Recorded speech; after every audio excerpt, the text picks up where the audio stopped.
the best thing I could do was to kill myself and my family would be better.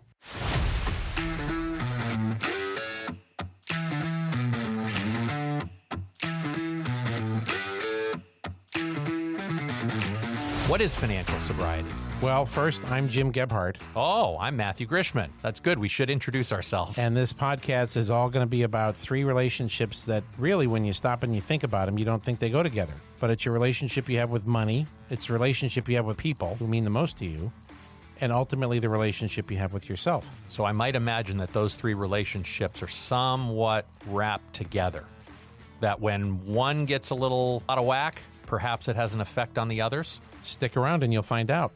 Welcome back to Financial Sobriety. We've been talking with David Woods Bartley, and we're going to bring you the second half of the conversation starting right now. People will ask me at the end of a talk and say, okay, on your tough days, what do you do? And I said, the single most important thing that I do, the first thing is I got to go make connection. And I teach three primary methods. I took French for 5 years, Mrs. Schnippen. I know 5 words. And Omelette du fromage. Oui. Suivez-moi. Bonjour. Nice. The family episode just went out the window. All I said was follow me, I think. So the French word for road or path is rue, R-U-E. So for me, it's recognition, understanding, and expression. The first thing, if we want to connect with someone, so these souls that were fortunate enough, brother, for you to connect with them, you have to recognize them. Yes. And if you look at the definition, it is that a thing or someone is worthy of consideration. Like, you matter to me. Well, how do you recognize somebody if you don't know them? And see, I'm a freak about names. If everybody became a master in the art of remembering people's names, the ripple of that in and of itself would be life-changing. Oh, because we've yeah. all had the experience where somebody remembers our name and we had no expectation. I'm thinking of an acquaintance who I knew 20 years ago, and I probably haven't seen him in 15. My son was playing in a golf tournament, and he happened to be the starter for this big tournament that he was in. He's now the president of the local PGA chapter of America. And as I'm driving up in the cart, Len looks right at me and he goes, Jim Gebhardt, how the hell are you? 15 years later. It blows my mind how people do that. And how did Sure. it make you feel? Like I'm a rock star. Right. Right? First episode of Ted Lasso. Nathan, the little equipment guy. You remembered You my remember name? my name? Right? I mean, that's the whole essence of Ted Lasso. that Yes. He remembered his name. Yes. It totally changed his entire outlook on life and his confidence. And, well, you'll have to watch the rest of the first season of Ted Lasso to find out what happens. But it's a good story. Well, and it gives all people, because he remembered his name. right, and it gives people what I call an experience of matter. Like, I matter. And so people say, okay, well, I suck at names. No, you don't. You just don't know how. So I teach It's a muscle. It is. Thank you. Just like your Say no more. muscle. Say no more. Yeah, Right. say no more. So I teach this method, and the best part of it is you meet somebody and they say, hi, my name is Jim. And I'll say, what's the story behind your name? Now, the vast majority of us have a story. There's a reason mom and dad came up with the name. So do you have a story? I was going to be Todd. I was going to be Michael. There you go. My parents came up with Todd. My oldest brother, Scott, You look like a Todd. said, no. James. I have a brother, Jim. So And I think what he said was Jamie. And they're like, okay, but what's the more formal version of that? And it was James. So I am James Christopher. I was Jamie until I went to high school. okay. I made a declaration at that age at 6 feet tall and 200 pounds that I was no longer Jamie. And I still have high school friends who, if I bumped into them at Wegmans, Ooh. they would go, Jamie Gebhardt, how the hell are you? Right? So there you go. There's my name story. And see, and it's a technique, Yep. but it's fun. So then you become good at that, and then you remember their spouses' names, and then you remember their kids' names, and then you remember their dog's name. So I had an experience recently where wonderful personal trainer, not my own, who at the gym, his name is Aaron. I see him all the time. And there was one day I just said, hey, brother, how you doing? He said, you know what? It's kind of tough. My dog is having some health challenges, and so we took him into the vet. And so at the end of it, I said, well, what's your pup's name? And he says, Lucky. So I go away, and he said, hey, can I say something? I'm like, yeah. And he said, thank you for asking his name. So a couple days ago later, and I said, how's Lucky? And you could just see and it's not me. It's not like, hey, you're some great guy. Because in that moment, to back to your point, I feel connected. Yeah. I hope he does, but I feel good because it's impossible. In this moment now, I was having a good day. The day's been better because I get to be with the three of you. And then that lingers. Well, you're mixing selfish with selfless. Thank you. You're putting two opposites onto the same coin. Where literally with one you get the other. By having a little bit of selfish helping myself, because we're all dealing with more than we've ever dealt with. And especially if you're somebody who lives in the grip of the monster at times, one of the best ways to be selfish in taking care of yourself, as you're expressing, you're sharing with us, is this selflessness of just connecting with someone else. Some of the best medicine I've ever had, I've ever experienced when I'm in my lowest points in life is simply getting into somebody else's heart and just being present for them. Exactly. And you're sharing with us such, while on the surface they may be simple examples in the context of what you're doing, they're powerful examples in terms of the connection and ultimately then the lasting impact. People say, okay, well, why do people kill themselves?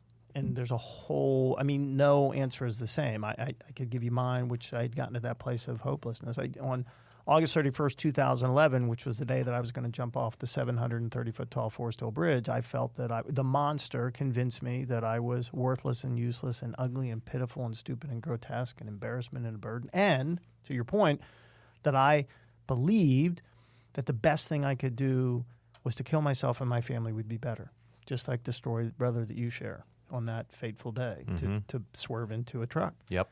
So what I say to people is, suicide is not about fact and logic and data. It's about belief. There's a quote from the great chef David Chang who says, when you're depressed, you become convinced that everything you think is true. So when I train police officers, I say, when you come up to a soul like me, because they're going to be the ones most likely to respond to my crisis, take reason off like you would a jacket. But don't think that person's lost their mind or out of their mind, because it's just the opposite. Right. They are very much in their mind. So what you can do by way primarily of curiosity to get to the place of understanding is to help untangle and unpack those beliefs, not to make them wrong, never to say you shouldn't feel this way, but say, help me understand what it's like. First question out of the first responder who ultimately saved me, he's sitting down, looking up at me, standing on a dark spot on a tall, tall bridge, leaning over. All it would have taken is one shift of my body weight.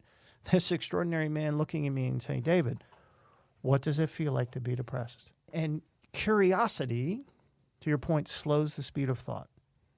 Like the key to keeping people safe is to slow things down. And then he said, David, how long have you lived with this circumstance?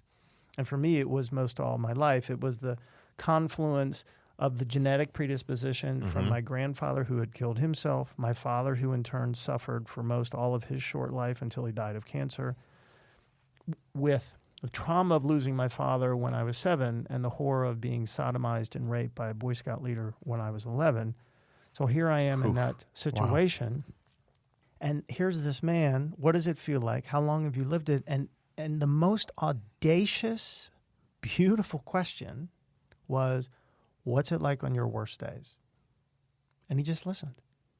He gave me support, not advice. Never said, well, and there's a great quote from Rachel Naomi Remen, who wrote the fantastic book Kitchen Table Wisdom. And the quote about listening is, our listening creates a sanctuary for the homeless parts in another person. And then he pivoted me on what I say, a half a mustard seed, not of faith, but of hope. Because you just need to listen. And he said, what's it like on your best days? And then what's it like on your best days? Best days. And then he said, what do you want the rest of your life to be like? And there was enough contrast to what the monster had me believe that at that point I had been looking down on the North Fork of the American River. At that point I looked up and it was like, I had been to the bridge before because I had been plagued by suicidal ideations, but it's like this was the first time I had seen the view.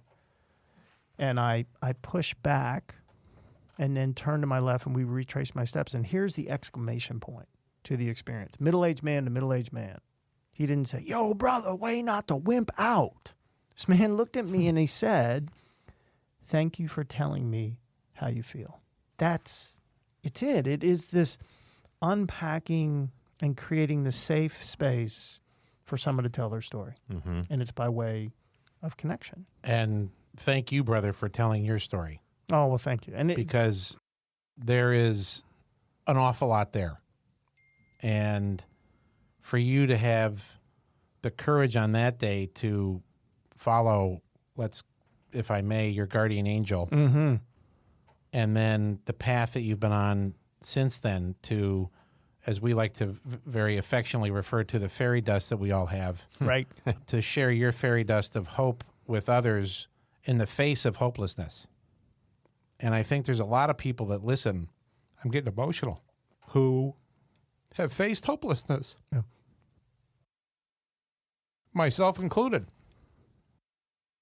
And they don't know what to do. So for you to share how you use hope is incredible. Thank you. And, there are people who unfortunately have had the experience of being ostracized and pushed away by people in their 1 degree of separation when they encountered this. I've never had that.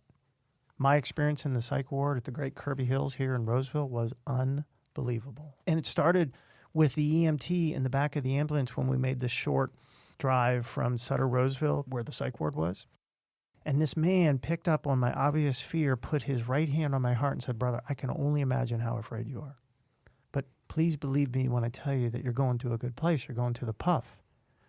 Now, I was 48 years old, and I'm thinking, Puff? Yeah. Like Puff the Magic Dragon? Right, like, exactly. Dear God, we're going to go smoke pot. Right. This is going to be great. It's going to be exactly. awesome. Exactly. Let's all do this. Well, unfortunately, Puff is a psychiatric health facility. It's a psych ward, less than 16 beds, but not quite that great. But and then even when I got there, the way this beautiful man of color took my vitals, just in this, like I wasn't some other crazy person. Yeah, right. So my point in saying all that is, I have been surrounded and continue to be by extraordinarily magnificent people. My family, my former beloved, who, when I got recently engaged, she was the first person to say congratulations. Yeah. My sweetheart now, all these people. And so thank you for the acknowledgement. A great reason why I share my story is to honor these people and to let people know if they haven't had that level of support, it is possible. Yeah. It doesn't always happen, but I promise you it's possible. And then from this point on, you can surround yourself with people. Just like imagine the people who have had financial devastation and they somehow, by God's grace, come into your presence. You're angels. And just think, the stress associated with money, how when that side of the triangle is off, that wheel's not working. So you save just as many or more lives than I do because you take this stress away. Then in your words, like at the beginning, then you get to go take care of yourself. Thus, you enable and empower yourself to be more of service to other people. It's the beautiful version of the vicious cycle. Right. Right, the vicious circle. Right. And so much of the concept of hope in one of our former businesses, we used to refer to the fact that hope is not a strategy. From an investment perspective. Absolutely. And not to make this a money conversation in the slightest, but there's so much in our world that is about buy and hold. And in financial simplicity, that just simply means when you buy an investment, you're going to hold it ad infinitum. You're going to hold it till Forever. That is a school of thought that is just very pervasive and been around for almost as long as your story about the study of the rat and hope. Almost as old as Methuselah. Exactly. Right? Nice one. 947 years old there. Yeah. Yeah. Good knowledge. And who was she? The grandmother of Noah, I might Thank you say. very much. Your Honor, I rest my case. This concept of buy and hold investing, we used to refer to it as buy, hold, and hope.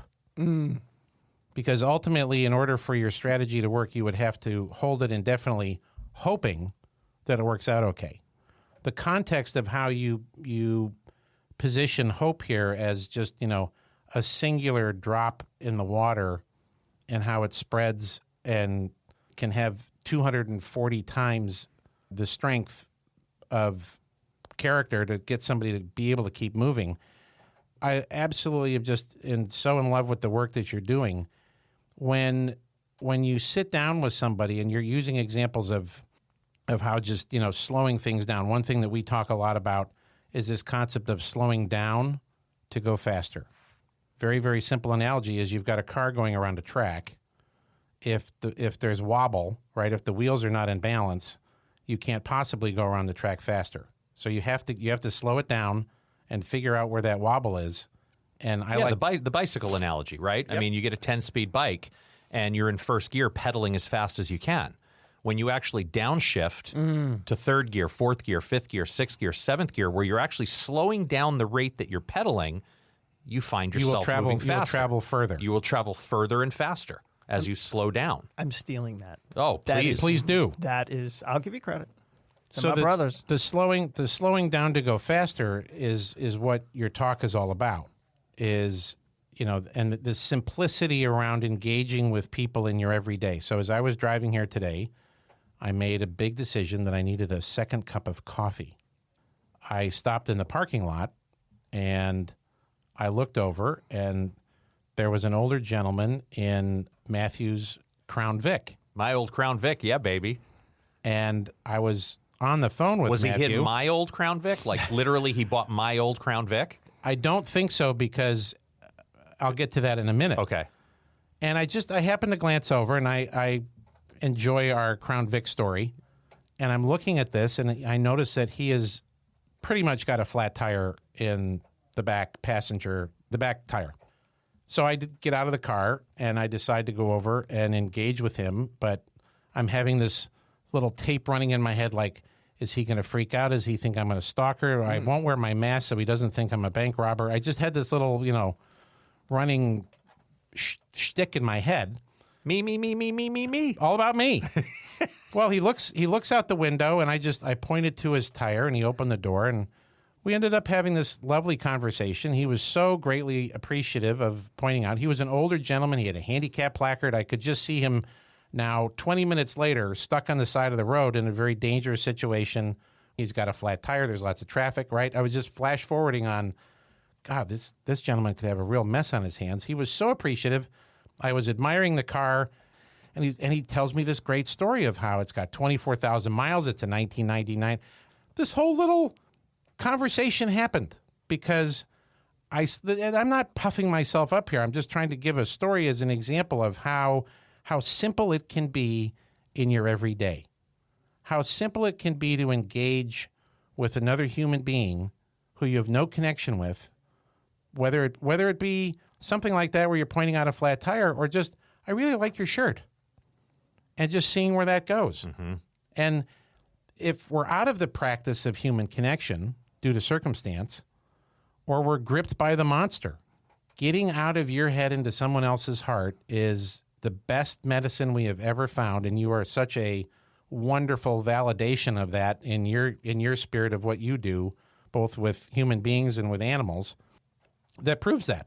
Well, but thank you. And to circle back, that you in this case, had no idea maybe what was happening before that you encountered. He was on the phone. Yeah, so I mean, maybe his mom's in the hospital. Yeah, maybe whatever it is. And there's the best quote. So Dr. Drew Ramsey is a psychiatrist, and I use this in every talk, every interview.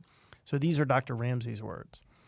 Dr. Ramsey says, "Someone you see today is thinking about killing themselves. Your smile, your question, your love could save them. Trust me, they told me it did." Wow. Your smile, recognition, your question, understanding, your love, expression could save them. Trust me, they told me it did. And one of the things I added at the end of my TED Talk that I was blessed to do with my brother Matthew was, it's no accident to me that each of these three things that Dr. Ramsey's patient said to him on whatever day that saved their life, a smile, a question, and love, all three can be done sitting down. I have a text message. This morning I was having coffee. Kind of like your story. I was sitting with some friends having coffee. Someone I haven't seen in a long time walked in. I got up. I walked over. She looked like she wasn't so happy. And I had this smile on my face. I walked over, I gave her a hug. Great to see you. And that was it. And she went and she got her coffee and sat down. So I sent her a text just a short time after coffee. Such an awesome start to the day seeing you. This is what she responded. Same. Who doesn't love feeling seen and known when they walk in the door of a coffee shop? Your huge hug and smile welcome me like no other. Thank you for that. Here's to an easy day and an evening tonight that I'm showing up. I have lots of wonderful Christmas presents to give now. Amen. And I have no idea what was going on with her day. Right. Before that, I could sense that it wasn't the best start to the day. And I was excited to see this friend I haven't seen in a while. Right. So Brene Brown defines connection, and this is so perfect that it's almost like it was a setup. Brene Brown says this: I define connection as the energy that exists between people when they feel seen, heard, and valued. Yep. When they can give and receive without judgment, and when they derive strength and sustenance from the relationship. That's it. That's awesome. It's just, yeah, and she's kind of a show off because she's so freaking brilliant. Well, bless her soul. And we all want to be a hero like Brene Brown, right? I mean, you and I have talked about this before. I had the experience when I was 18. Yeah, I was 18 years old. My little cousin Jennifer at the time, who I just spent some time with on the East Coast, she's now all grown up in her 30s. When she was a little girl, she slipped and fell in a pool at my high school graduation. And in all of my clothes, I dove in the pool and pulled her out. I'm a hero. I got that exciting, exhilarating feeling of what it feels like to jump in a pool fully clothed and save somebody. You've shared with me that most people will never get that experience. Right. Most people will never have the experience of running into a burning building to pull people out. People won't have the chance to jump in a pool and save somebody or pull them back over a bridge as they're throwing themselves over. But yet, what most people don't realize is how they may save a life by simply sitting down, and how just as we live our everyday lives, the opportunity to connect could make the difference in somebody's life between what they're going to do next, taking their life or not. Talk to me about that. Well, I think it goes back to what my belief is because people don't kill themselves when they're hopeful. They don't. They never do. And I'm not a big fan of absolutes. So, because hope has to be activated, like empathy, like respect, and the activation is connection. So if we go out and just connect with as many people as we can by remembering names. I have a friend of mine. As simple as that. It is. Remembering a name. So then you remember their spouse, and you remember their kids, and you remember their dogs. Use your phone. Just, you keep a book on people that are important to you, not because you want to stalk them, but just because I want to be connected, because me connecting with you, there's going to be a day I need that. And then there could be a time that just like pointing to this soul says, brother, you got a flat tire, and just want to help. Like, how did you feel? Oh, he was very appreciative, and I was like, "Oh, glad you got all your little roadblocks out of the way to go up to him and say something." And how did you feel about yourself? No, that's what I meant. Yeah. I felt good about it because I probably changed the rest of his day. Absolutely. And it left you feeling useful. It left you feeling like Yes. you have purpose. Look at me. Look what I just did. I just helped somebody. Get out of your head and get into your heart. Exactly. Get into another part. You get into our heart is good too. And it's interesting. I want to go back to this aspect of self-care. So my belief is all roads of self-care lead to hope. Because so we think, okay, I'm going to do connection. I'm going to save a soul in the midst of crisis. True. But how do you maintain hope? Well, you maintain hope by taking care of yourself. Because all roads of self-care, body, mind, and spirit, lead to hope. And think, well, no, I got to put other people first. Well, okay, possibly. But have you ever considered, if you really look at the golden rule, to love thy neighbor as thyself? So in other words, interesting, I think what happens is, we look at it, understandably so, like, okay, we gotta take care of other people. But like, wait, it's actually an admonition to put ourselves first. Mm-hmm. Not because it's selfish, because it's selfless. I cannot give from an empty cup. So for me to truly be the greatest human being, and I get the benefit, like I remember your name, I ask a question. The other part is expression, and a handwritten note is just like The best. It's The bougie. best. That's like your drug of choice. Now we're in my neighborhood. You're just mainlining into Jim's arteries right now. So It is the greatest lost art It is. Hence back to what you're saying. of all time. Connection is an art form. It really is. So my brother, big brother John, 2-star general, the master of the handwritten note. And my brother is very humble. He has this thing called command presence. Just like you walk into the room and you think, okay, there's something about this dude. But so on every general officer, they call them flag officers because no matter what the branch, they literally have a flag behind their desk. If they're a 1-star, there's a 1-star on this red background. So he has stationery, and on it has a picture of a flag, and there's 2 stars. So my brother goes around looking for ways to acknowledge other people. And the tenets of his notes, as he's taught me, it's TSA. So we think about the souls who protect us at the airport. If you look at the 3 tenets of an effective communication, they protect us from being disconnected or that it's just this throwaway thing. So it's timely, specific, and authentic. And my brother writes these notes. Timely, specific, and authentic. So he writes these notes, and my brother's very emphatic about this. He says, David, it's not enough just to write the note. You need to write the note, find the person's address, put it in an envelope, put a stamp on it, and send it. He says, because it takes time. And when people realize that you have given them the gift of their time, they recognize it. So my brother just, in the return address, it's just very modest. It just says J.R. Bartley. So I know as he's shared this, because again, he's more like my dad, on what the response to these notes are. So you know what happens? So they go to the mailbox on a particular day, maybe a day that they really need it. There's that uniquely sized envelope, has this handwriting, and in the return address it says J.R. Bartley. Like, okay, the only J.R. Bartley I know would be Major General John R. Bartley. And they open it up, and it's just, and my brother has shared with me responses. And the one, when I teach management classes, I say, okay, here's a response that my brother got to one of his notes. Sir, no amount of monetary award or other form of recognition compares in value to your handwritten note. And another officer said, sir, when you send these notes, it has an impact the likes of which I've never seen. So I think, okay, that's it. Class done. Go out and write notes. There's a great story about Daniel Conant, who was the CEO of Campbell's Soup. And in a 10-year period, do you know how many handwritten notes he wrote? I think I'm going to have a new challenge. 20,000. Yeah. And he had a 2-hour commute. And so what he do is to the staff, tell me the good things. And so you think on the one hand, oh, yeah, well, it just got to be commonplace. No, it didn't. Because then everybody's like, when do I get my note?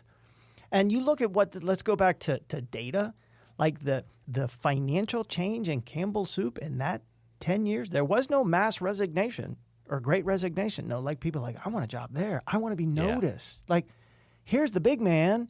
He knows who I am. David, there are stories all across corporate America of these leaders that adapt these kind of servant leader mentalities that you hear about, handwritten thank you notes where they develop these reputations of just putting their people before themselves, putting the interests of people before themselves and how people want to work for these companies. I mean, when I look at the individual stocks I'm interested in owning one day, it's always through the lens of leadership and corporate culture that believes in putting, this idea of service, right? Putting others, being part of something much bigger than myself and putting others' needs at the forefront of what's important to me, with the secret being there's an incredible amount of self-care that goes into doing that. Exactly. And the great Richard Branson, treat your employees so they'll want to stay, train them so they can leave. There it is. It's paradoxical. Absolutely. No, I want to keep them. So it is. I just get so excited because who doesn't want to experience hope? Right. And it is, I think, the great Robert Cromwell, who wrote Acres of Diamonds. Mm-hmm. So, the guy is out looking for riches and everything else and has this stream in front of his house, and he wants to go find these diamonds, and he ends up selling the home, and he goes around the world, never finds them. Well, the person who buys the property, the diamonds are right there. Like, I think... Usually the case. Exactly. So I think, and General Eifler, when I talked to him yesterday, and my brother... And there's another general, Major General Beagle, who is the great commander of the legendary 10th Mountain Division. And these men are amazing. They see now that here's the answer. Army's doing great stuff, but we need to augment that to do something that everybody can do. So we can train every soldier to have this piece of equipment. We can use this in the Army vernacular. We can use it as a weapon because people never kill themselves because of despair or whatever the reason. They never kill themselves when they're hopeful. Hope is the answer. You've shared a lot with us today, and you've given us some great stories and some depth on how hope is the answer to hopelessness. From just something as simple as remembering somebody's name, a handwritten thank you note. I love the actionable component to what you're sharing. Thank you. Absolutely. I mean, that's what we're trying to do is give our community of financial sobriety listeners just different actionable ideas of how they can go out in the world and strengthen these three very complicated relationships that we all have.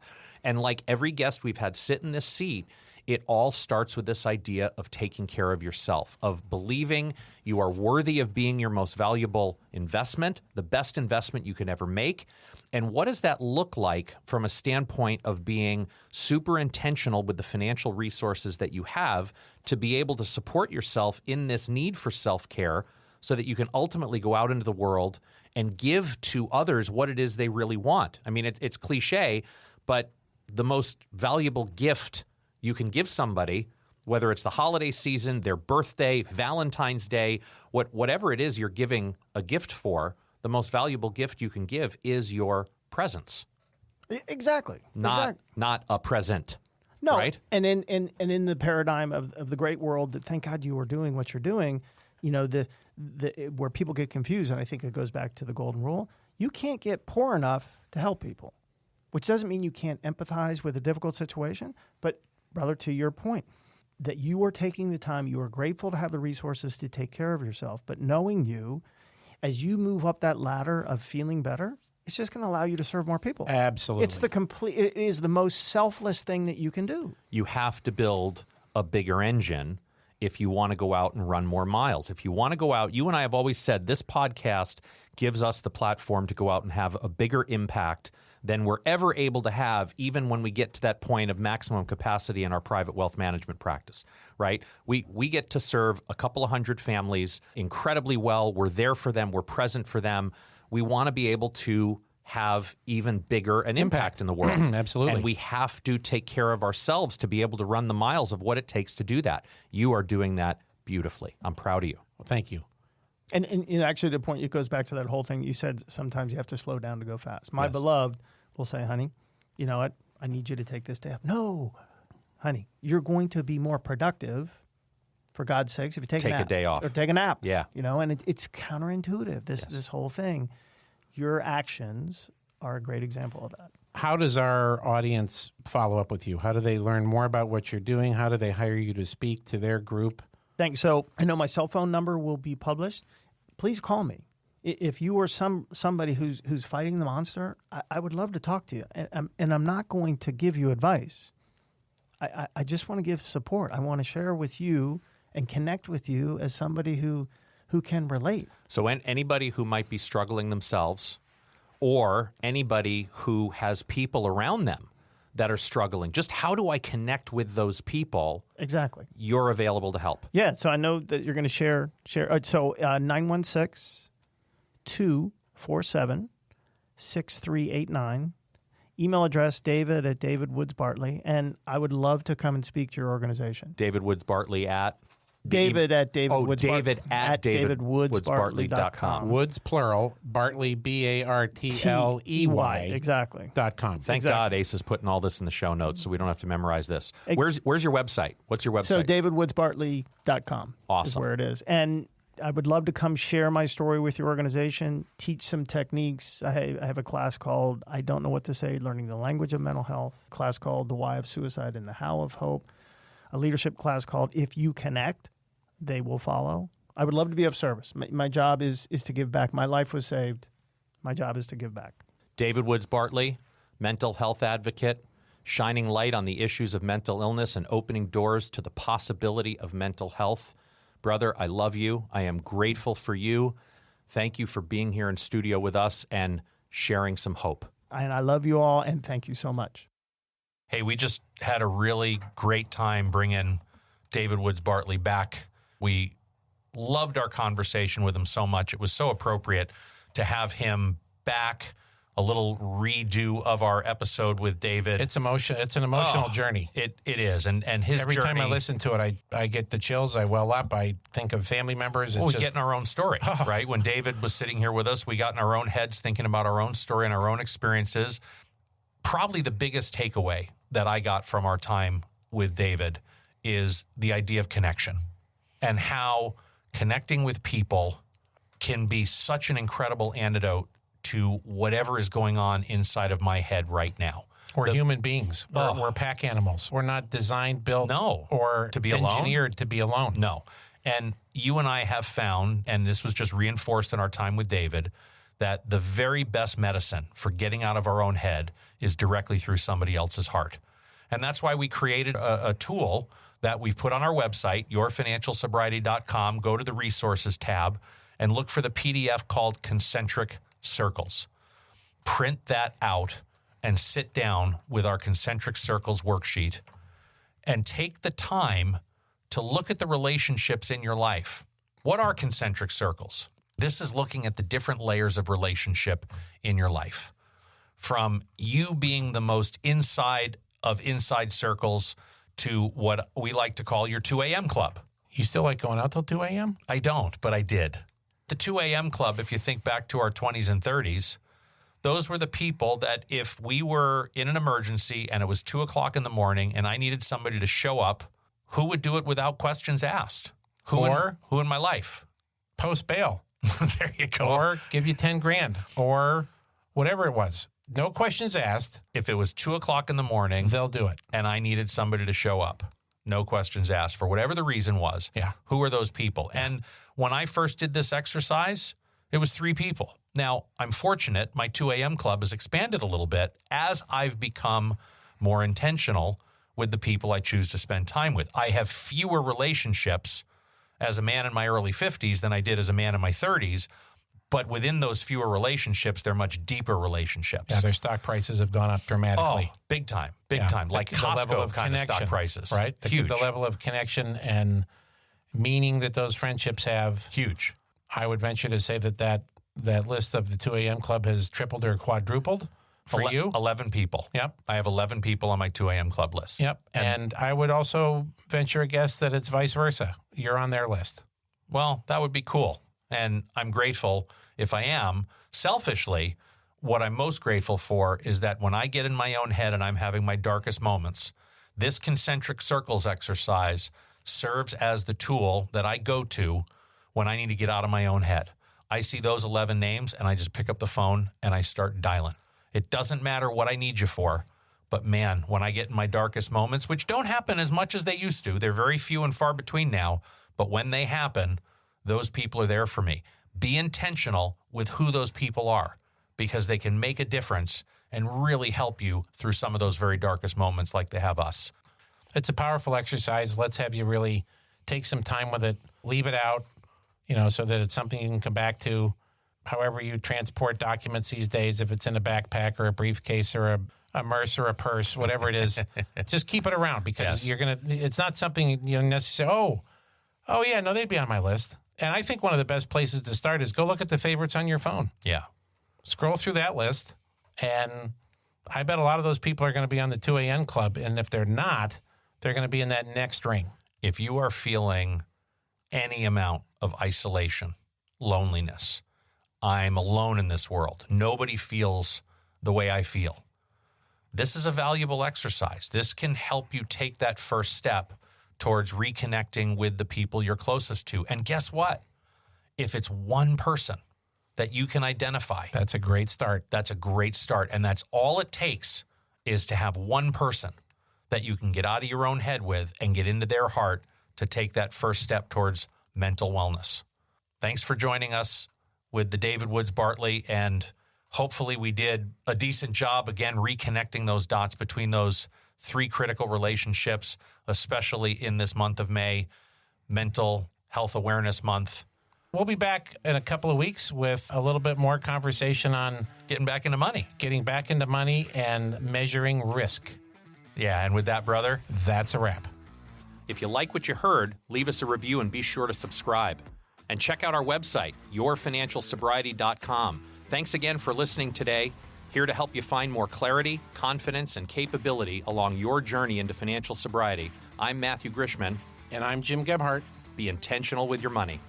Jim Gebhardt is a registered representative of and securities offered through Brokers International Financial Services, LLC, member SIPC. Jim Gebhardt and Matthew Grishman are investment advisor representatives of Gebhardt Group Incorporated, a registered investment advisor. Brokers International Financial Services, LLC, and Gebhardt Group Incorporated are not affiliated. The opinions in this podcast are for informational purposes only and are not intended to provide specific advice or investment recommendations. To determine which investments or financial advice may be appropriate for you, consult a financial advisor prior to investing. Any reference to market performance is based on historical information, and there is no expressed or implied guarantee of future performance. Opinions expressed on this program do not necessarily reflect those of Brokers International Financial Services, LLC. The topics discussed and opinions given are not intended to address the specific needs of any listener. Gebhardt Group Incorporated does not offer legal or tax advice. Listeners are encouraged to discuss their financial needs with the appropriate professional regarding your individual circumstance.